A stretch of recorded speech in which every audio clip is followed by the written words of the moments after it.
하나님의 말씀입니다. 하나님 말씀은 고린도전서 4장 21절. 우리 화면에 있는 하나님 말씀입니다. 한 목소리로 읽도록 하겠습니다. 시작. 너에게 나아가랴. 사랑과 온유한 마음으로 나아가랴. 한 번 더 읽습니다. 시작. 너희가 무엇을 원하느냐? 내가 매를 가지고 너에게 나아가랴. 사랑과 온유한 마음으로 나아가랴. 우리는 지난주에 이런 말씀을 살펴드렸습니다. 자, 가정이든 공동체든 내 하는 사업체든 어떤 일에서든지 위기가 닥친다 그랬습니다.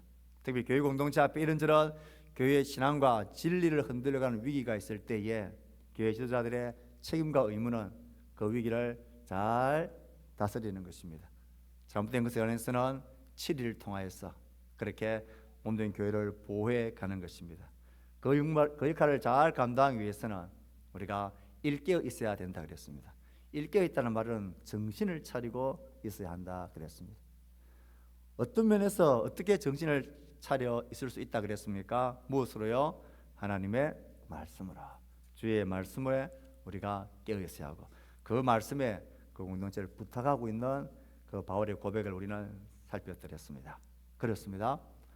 말씀에 서 있지 않는데 깨어 있을 수 있는 교회의 지도자는 없습니다. 결단코 이런 일은 있을 수가 없습니다. 말씀에 의해서 깨어 있지 않으면 자기 생각을 이야기하게 되고 자기의 주장을 하게 되어집니다. 말씀에 깨어 있어야 합니다. 그게 바로 깨어 있는 것, 바로 정신을 차리고 있는 것입니다. 그러므로 교회 지도자들이나 가정의 리더들은 아무리 바쁘고 분주해도 이 말씀으로 깨어 있는 삶을 꼭 사셔야 합니다. 그렇지 않으면 자신만 해야 할 뿐 아니라 그 가정과 공동체를 해롭게 합니다. 그러므로 여러분 모두 깨어 있길 바랍니다. 지금 좌우에 있는 분들과 인사합시다. 깨어 있읍시다. 자지 말고 깨어 있읍시다. 깨어 있읍시다. 자, 오늘 우리가 읽었던 이 말씀을 봅시다. 다시 한번 읽어볼까요? 시작. 너희를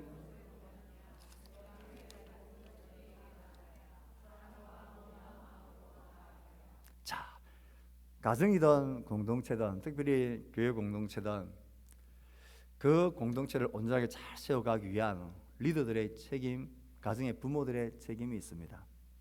왜 가정에 아빠가 있고 엄마가 있고 이런 리더십이 다른 그런 리더십이 같이 있는 걸까요? 가만 한번 보십시오. 이 성경 말씀을 보십시오. 이 그림은 이건 뭡니까? 매입니다. 채찍입니다. 이래가 채찍 종류가 많지만 이 매를 가지고 간다 할 때 이 매는 채찍을 이야기합니다. 무섭게 저 리더십을 하나씩 이야기한다면 이런 권위에 바른 권위에 있어서 그들을 이끌어가는 이런 권위의 리더십, 이것을 매라고 말하고 채찍이라 할 수 있습니다. 그 다음에는 하나가 다른 게 뭡니까? 사랑과 온유한 마음, 사랑이라 할 수 있습니다. 매는 권위적 바른 권위의 리더십, 그리고 사랑은 섬기는 종으로서의 섬김의 리더십이라 할 수 있습니다. 이 채찍과 사랑은 같이 있어야 됩니다.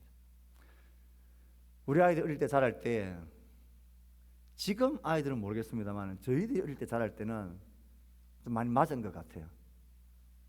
학교 가도 이유 없이 맞고, 집에 와서 스님한테 맞았다면 또 더 두들겨 맞고, 요즘 학교 가서 맞았다 하면 부모님들이 학교 찾아가서 난리를 피우는데 우리는 학교에서 맞았다 소리를 못해. 맞고 오면 집에서 더 때리니까 더 혼나니까 그런 시절이었어요. 이유 없이 맞는 그런 시절들. 하지만 맞음만 있었던 건 아닙니다. 아버지한테 혼나고 나면 또 뒤에 좀 이따 어머니가 따뜻한 품으로 호해주고 약 발라주고 위로해주는 이 두 개가 늘 같이 있는 것 아니겠습니까? 사실 이 두 종류의 리더십이 같이 있지 않으면 엉망이 되어집니다.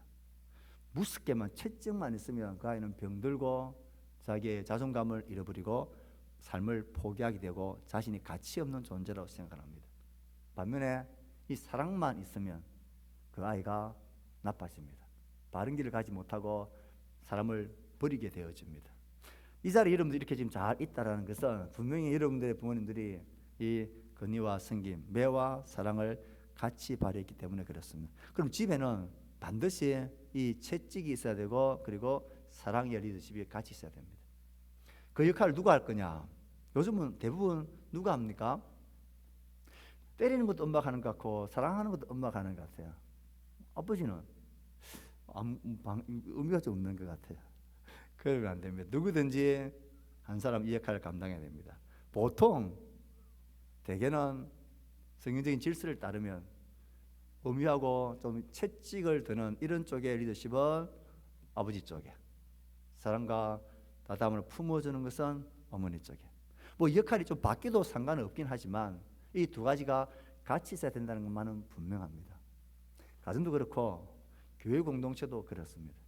여러분 교회 공동체의 리더들, 장로님들, 그리고 제가 어떤 리더십을 가지기를 원하십니까? 특별히 앞에 서 있는 제가 말도 제일 많이 하고 많은 영향력도 제일 많이 끼치고 또 뭐 칭찬도 많이 듣고 또 힘들 때는 욕도 많이 듣고, 어쨌든 앞에 있는 제가 교회 리더가 어떤 리더십을 가지기를 원하십니까?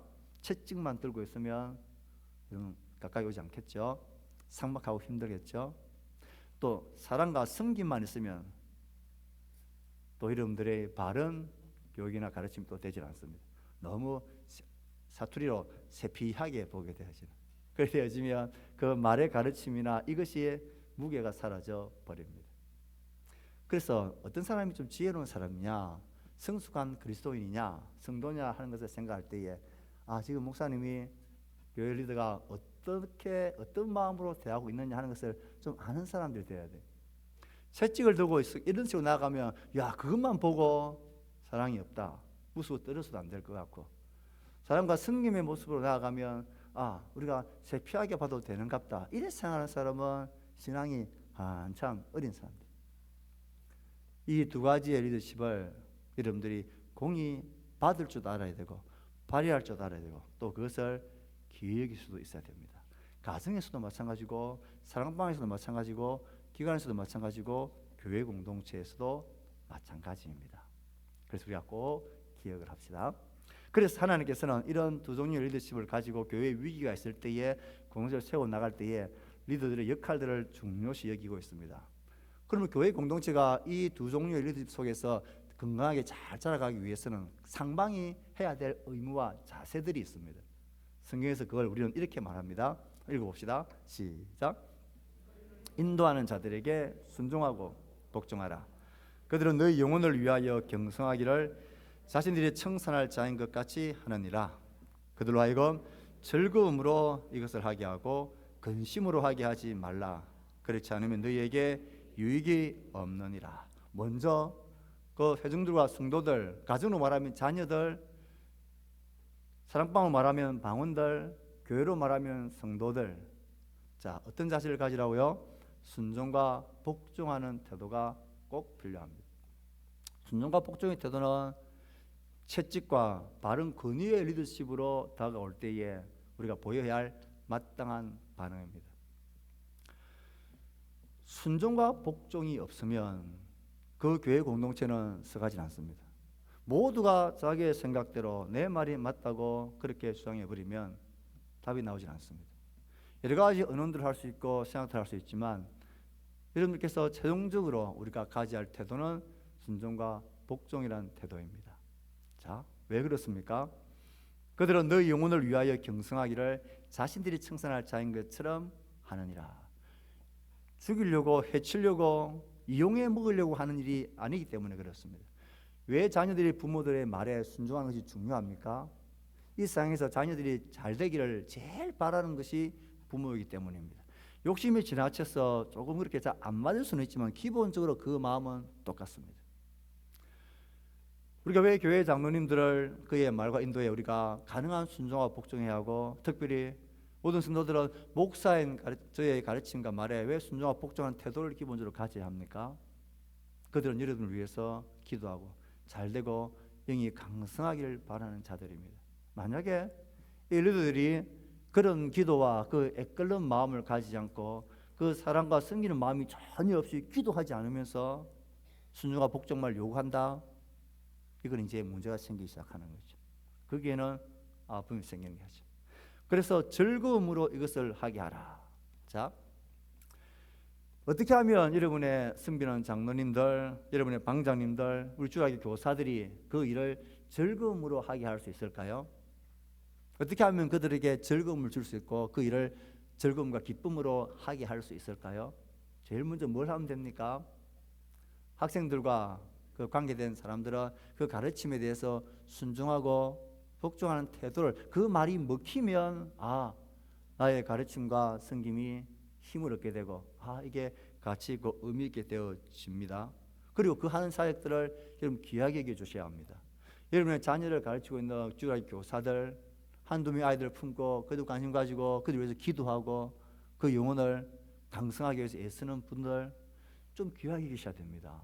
그리고 감사의 마음도 표해야 되고, 그래야 교사들이 신나서 할 수 있죠. 즐거움을 할 수 있죠. 그런 데서 무관심하고 아무 말에 대해서도 먹히지 아니하고 그러면 안 돼요. 교사 주일이 되고 5월달이 되어지면 교사들 수고한다고 밥도 사주고 선물도 사드리고, 그리고 감사의 말도 전하고 늘 고맙다고, 내가 뭐 도와줄 일 없느냐고, 그렇게 하면 얼마나 신나겠습니까? 저는 참 가끔 한 번씩 봅니다. 우리 성도들 중에 그런 분 계세요. 우리 교회 마을에 혹은 방장님, 우리 마을장님, 장로님들, 이분들 참 수고 많다고 이분들한테 밥을 한번 대접해야 되겠다. 그래서 그분들에게 맛있는 밥을 사주는 거 보았습니다. 그 대접을 받은 장로님들을 생각해 보십시오. 어떤 마음이 들겠습니까? 야, 그래도 나의 수고를 인정해주고 알아주네. 야, 이렇게 알아주는 마음들이 있네.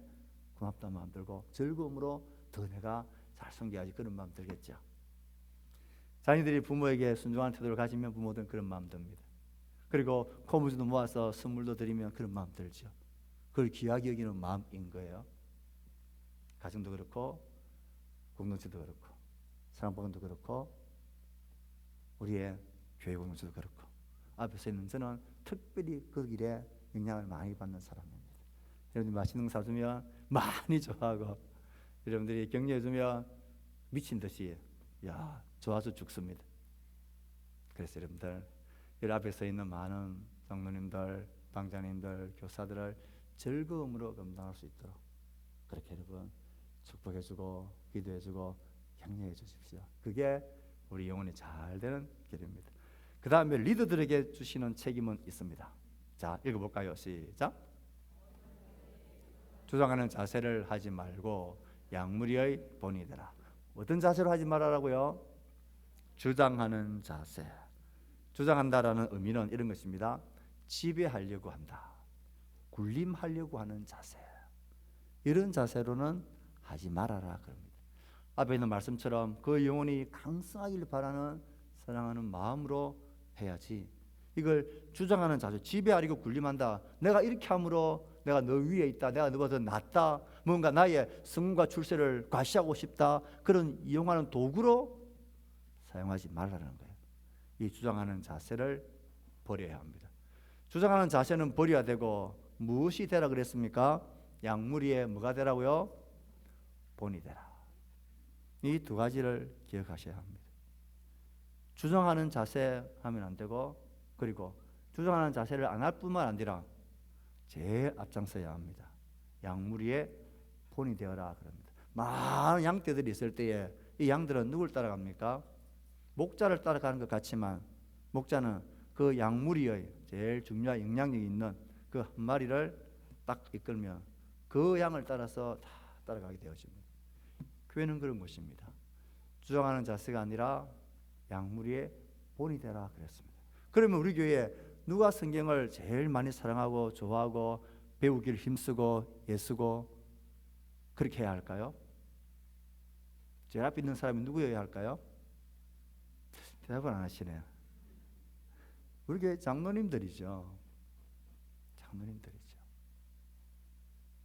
장로님들이 만약에 제일 앞장서서 기도하고 섬기고 애쓰고 사랑하는 이 모습을 보면 그 뒤에 있는 이제 우리 장집사님들, 근사님들, 우리 성도들이 그 보고 따라오는 거예요.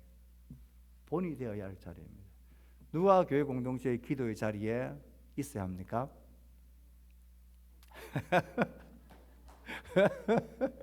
장로님들 계셔야 하지만 교회의 기도의 어머니라 세워주신 권사님들은 기도의 자리에 계셔야 돼요. 기도의 자리에 계셔야 돼요. 교회 공동체의 기도의 자리에 양무리의 본이 되어야 해요. 이건 제가 하는 말이 아니라 성경의 원리인 겁니다. 본이 되지 아니하고 그렇게 되어지면 또 우리의 자리와 직분이 있기 때문에 말은 해야 되고 또 권위로 다스려야 될 때가 있습니다. 그런데 그 말이 안 맥힙니다. 본이 안 되면 절대 안 맥힙니다. 뭐 억지로 따라가는 것 같지만 뒤에 서서는 지는 저렇게 하면서 우리 보고는 이렇게 하라고. 절대 맥히지 않습니다. 그렇게 되지면 주장하는 자세를 가지게 됩니다. 어쩔 수가 없습니다. 내가 본이 안 되면 주장하는 자세가 될 수밖에 없습니다. 본이 안 되니까 사람들 잘 안 따르죠. 그러니까 주장하게 되죠. 이 악순환이 꼬리에 꼬리를 무는 겁니다. 그러셔야 됩니다. 여러분, 집에 할아버지 할머니, 아빠 엄마, 자식들이 3대가 살고 있었습니다. 이야기만 마치겠습니다. 3대가 살고 있었습니다.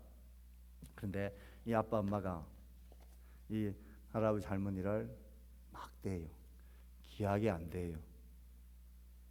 옛날에 그게 사실인지 모르겠는데 일제가 꿈이어서 과장했던 거라고 이야기를 하긴 하는데, 예를 들어서 단지 예로 고려장이 실제로 있었다면 이 아버지가 어느 날 찌개를 지고 이 할머니를 딱 메고 가는 거야. 어디가?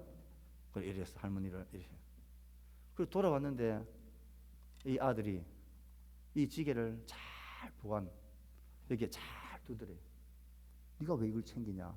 아, 나중에 나도 아빠를 메고 가야 되니까 이 장을 다 챙기더래. 교회는 그런 곳입니다. 이런 가정도 그런 곳입니다. 내가 하는 그대로 자식들이 나에게 하게 되어 있습니다. 우리 부모에게 하는 그대로 자식들이 나에게 하게 됩니다. 교회도 그렇습니다. 특별히 우리 교회는 안 그랬는데 저 다른 교회 우리 장로님들, 권사님들, 집사님들이 우리의 본이 되셔야 합니다. 말하는 본, 기도의 본, 신앙생활의 태도, 모든 것에 있어서 본이 되셔야 합니다. 그렇게 그들은 보고 따르게 되어 있습니다. 그래서 성경은 주장하지 마라, 순종과 승림의 태도, 이 각자의 이 의무를 강조하고 있습니다. 그래 될 때 우리 교회는 든든하고 힘 있는 교회가 되어갈 겁니다. 이 복이 우리에게 있기를 축복합니다. 기도합시다. 하나님,